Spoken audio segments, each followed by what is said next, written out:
Hello, मैं हूं विनय कुमार गुप्ता। आप सभी का स्वागत है हमारे YouTube channel point to be noted में। अगर वीडियो आपको अच्छी लगे तो लाइक करिए, शेयर करिए। अगर आप चैनल पर नए हैं तो चैनल को सब्सक्राइब करें। वीडियो का अगला नोटिफिकेशन प्राप्त करने के लिए बेल आइकन को ज़रूर दबाएं। वीडियो को पूरा एंड तक देखें।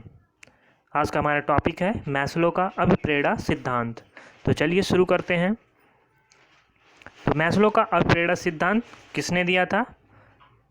तो ये दिया था अब्राहम मैस्लो ने।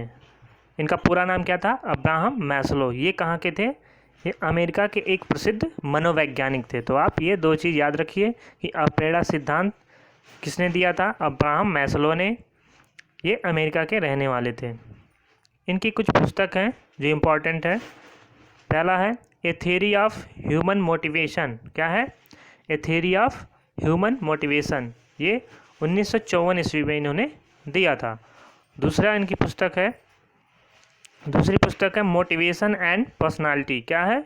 Motivation and personality. तो ये दो पुस्तक इम्पॉर्टेंट है, याद रखिए। ये थियरी ऑफ ह्यूमन मोटिवेशन और मोटिवेशन एंड पर्सनालिटी। तो ये इनकी जो पहली पुस्तक है ये थियरी ऑफ ह्यूमन मोटिवेशन, इसी में इन्होंने जो है अपने अभिप्रेरणा सिद्धांत को प्रतिपादित किया था। अब इनके सिद्धांत को कुछ और नामों से जाना जाता है, तो उसको हम जान लेते हैं, क्योंकि एग्ज़ाम में क्या होता है कि इन्हीं नामों से पूछ लेता है। प्रेरणा सिद्धांत उसको कहा जाता है प्रेरणा का पदानुक्रमिक। क्या कहा जाता है? प्रेरणा का पदानुक्रम सिद्धांत।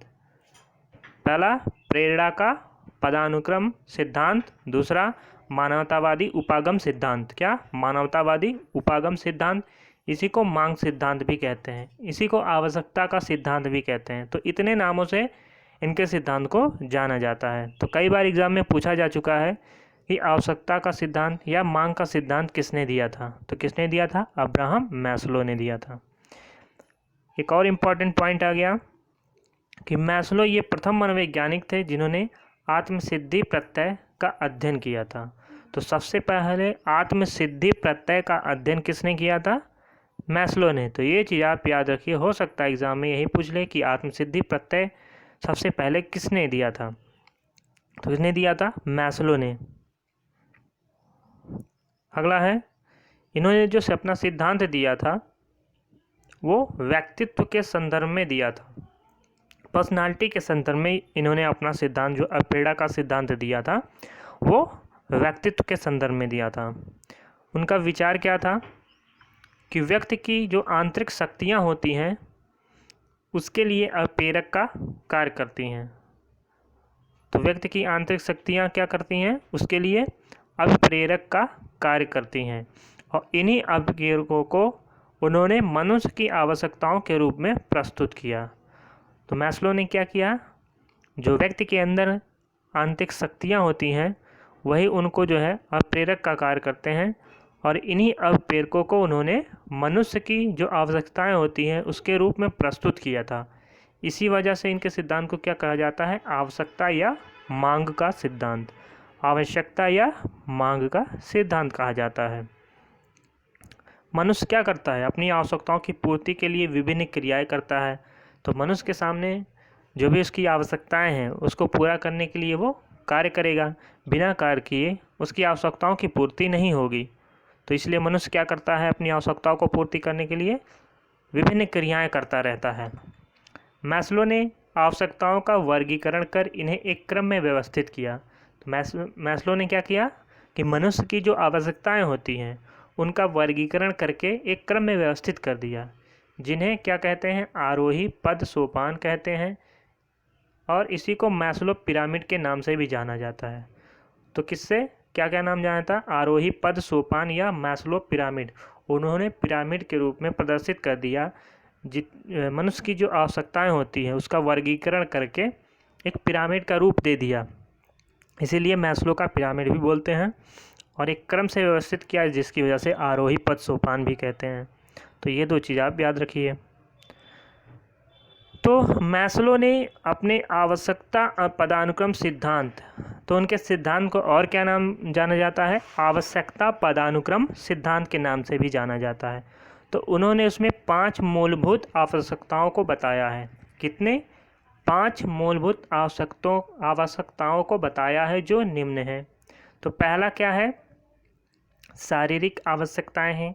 दूसरा है सामाजिक आवश्यकताएं। तीसरा है संबंध एवं स्नेह की आवश्यकताएं। चौथा है सम्मान या प्रतिष्ठा की आवश्यकता। पांचवा है आत्मसिद्धि या आत्म वास्तविकरण की आवश्यकता। तो इतने 5 आवश्यकताओं को उन्होंने वर्गीकृत किया है, जिनमें से जो पहले 3 आवश्यकताएं हैं, शारीरिक आवश्यकता, सामाजिक आवश्यकता, संबंध एवं स्नेह की आवश्यकता, इन तीनों को निम्न स्तर, इनको क्या कहते हैं? निम्न स्तर की आवश्यकताएं कहते हैं। तो शारीरिक आवश्यकता, सामाजिक आवश्यकताएं और जो संबंध एवं स्नेह की आवश्यकता होती है, ये निम्न स्तर की आवश्यकताएं कही जाती हैं, उन्होंने कहा है मैस्लो ने। और उच्च स्तर की आवश्यकता क्या है?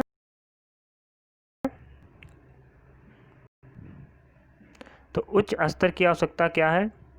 सम्मान या प्रतिष्ठा की आवश्यकता, आत्मसिद्ध या आत्म वास्तविकरण की आवश्यकता, ये दोनों उच्च स्तर की आवश्यकताएं हैं। तो निम्न स्तर की आवश्यकताएं और उच्च स्तर की आवश्यकताओं में बांटकर उन्हें 5 भागों में बांटा था मैस्लो ने। अब मैस्लो ने जो पिरामिड बनाया था उसको हम देख लेते हैं, और इस पिरामिड को आप एक बार अच्छे तरीके से समझ जाएंगे तो कोई दिक्कत नहीं होगा। तो यह है मैस्लो का पिरामिड।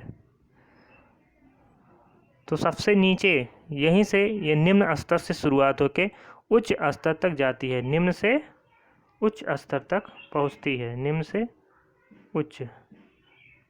उच्च स्तर तक पहुंचती है। तो सबसे नीचे जो है पहला हमारा आता है शारीरिक आवश्यकता। तो मनुष्य को सबसे ज़्यादा ज़रूरी क्या होता है? भोजन, पानी, सोना और यौन संबंधी जो क्रियाएं हैं वो मनुष्य को ज़्यादा ज़रूरी होती है। यही इनकी शारीरिक आवश्यकताएं होती हैं, और इन्हीं के बिना मनुष्य जो है वो जीवित नहीं रह सकता। बिना शारीरिक आवश्यकता के मनुष्य ज़्यादा दिन तक जीवित नहीं रह पाता है। कुछ दिन जीवित रहेगा, लेकिन उसके बाद वो मरने की स्थिति में आ जाएगा। तो यही एक अवस्था है, यही एक आवश्यकता है, शारीरिक आवश्यकता, जिसकी वजह से मनुष्य जो है जीवित रहता है। भोजन, पानी, सोना, इन सब चीज़ों से जीवित रहता है। लेकिन इसके ऊपर की जितनी भी आवश्यकताएं हैं उनके बिना जो है मनुष्य जीवित रह सकता है। जब इनकी जो शारीरिक आवश्यकताएं हैं, जैसे भोजन, पानी, सोना, ये सब जब इनकी आवश्यकताएं पूरी हो जाती हैं, तब वे इसके ऊपर की आवश्यकता को सोचते हैं। इनकी और आवश्यकताओं की ज़रूरत पड़ती है, जैसे सुरक्षा की आवश्यकता। अब दूसरा जो स्तर है आवश्यकता की, दूसरे नंबर पर जो आता है वो सुरक्षा की आवश्यकता है। जब इनका जो शारीरिक आवश्यकता पूरा हो जाता है तब ये सुरक्षा की आवश्यकता पर आते हैं। इनमें जैसे शारीरिक सुरक्षा, अपने लाइफ को सिक्योर करने के लिए क्या इनको नौकरी की ज़रूरत पड़ती है। अपने स्वास्थ्य की रक्षा करते हैं, प्रॉपर्टी की रक्षा, संसाधन की रक्षा, और रहने के लिए घर की व्यवस्था करते हैं। तो यह सभी सुरक्षा की आवश्यकता है। तो ये सब जब मनुष्य पूरा कर लेता है तो फिर वो तीसरे आवश्यकता में पहुंच जाता है, वो होती है संबंध या स्नेह की आवश्यकता। तो मनुष्य जब ये सब दूसरी आवश्यकता प्राप्त कर लेता है, दूसरी आवश्यकताओं को प्राप्त कर लेता है, तब उसे अपने दुख दर्द को बांटने के लिए दोस्तों की आवश्यकता होती है, फिर परिवार की आवश्यकता होती है, फिर अपने जीवन साथी की आवश्यकता होती है, जिससे वो संबंध बनाए और उससे अपना प्रेम प्रकट करे, प्रेम दे और प्रेम प्राप्त करे। इसमें क्या होता है, मनुष्य दूसरों को स्नेह देता है और उनसे स्नेह पाने की चेष्टा रखता है। इसके बाद जब ये सब आवश्यकताएं प्राप्त कर लेता है तो फिर वो चौथे अवस्था में आता है, जिसको कहते हैं आत्मसम्मान की आवश्यकता। क्या? आत्मसम्मान की आवश्यकता। सम्मान में क्या होता है कि व्यक्ति जो है समाज में ऐसी उपलब्धि हासिल करना चाहता है जिससे उसका सम्मान जो है, प्रतिष्ठा जो है वो समाज में बनी रहे, और दूसरों को सम्मान भी देता है और दूसरों से सम्मान पाना भी चाहता है। तो ये होती है आत्मसम्मान की आवश्यकता। उसमें आत्मविश्वास, कुछ कार्य को करने के लिए उसके अंदर आत्मविश्वास भी आ जाता है। फिर आता है, जब ये आत्मसम्मान की आवश्यकता पूरी हो जाती है तो सबसे उच्च स्तर की आवश्यकता जो है वो है आत्मसिद्धि या स्वप्रत्यक्षीकरण की आवश्यकता। तो आत्मसिद्धि का मतलब होता है कि इस अवस्था में व्यक्ति क्या होता है, अपनी योग्यताओं को, अपनी क्षमताओं को अच्छे तरीके से जान जाता है। मतलब उसे ज्ञान हो जाता है अपनी योग्यताओं का और क्षमताओं का, और उसी के आधार पर कार्य करता है। उसी के आधार पर वो ऐसे कार्य करता है जो उसे आगे ले जाए, उसके भविष्य को दिशा प्रदान करें। जैसे समस्या है तो समस्या का निवारण करता है, रचनात्मक कार्य करते हैं, सहजता के साथ कार्य करता है, और जो तथ्य होते हैं उसको स्वीकारता है, क्या सही है क्या गलत वो समझकर अपने विचार प्रकट करता है। तो आत्मसिद्धि की आवश्यकता का मतलब यही होता है कि उसे ज्ञान हो जाता है अपनी योग्यताओं और क्षमताओं का, और उसी के आधार पर अपने भविष्य का निर्माण करता है। तो इतने हैं अब्राहम मैस्लो के पिरामिड के आधार पर आप समझ सकते हैं। बस इसी के अंदर से कुछ पूछा जाता है और इससे बाहर कुछ नहीं आता है। ये अभी तक केवल मैस्लो के सिद्धांत जो नाम है, कई अलग अलग नामों से जाना जाता है, उन्हीं के नामों को पूछा गया है कि ये किसने दिया सिद्धांत। और ये आपको याद रखना है कि ये 5 जो आवश्यकताएं हैं, तो बस इतना ही आपको जानना ज़रूरी है मैस्लो के अप्रेरणा सिद्धांत में।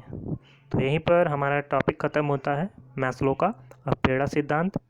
वीडियो कैसी लगी आपको? अगर वीडियो आपको अच्छी लगे तो लाइक करिए, शेयर करिए। अगर आप चैनल पर नए हैं तो चैनल को सब्सक्राइब करें। वीडियो का अगला नोटिफिकेशन प्राप्त करने के लिए बेल आइकन को ज़रूर दबाएं। तब तक के लिए धन्यवाद।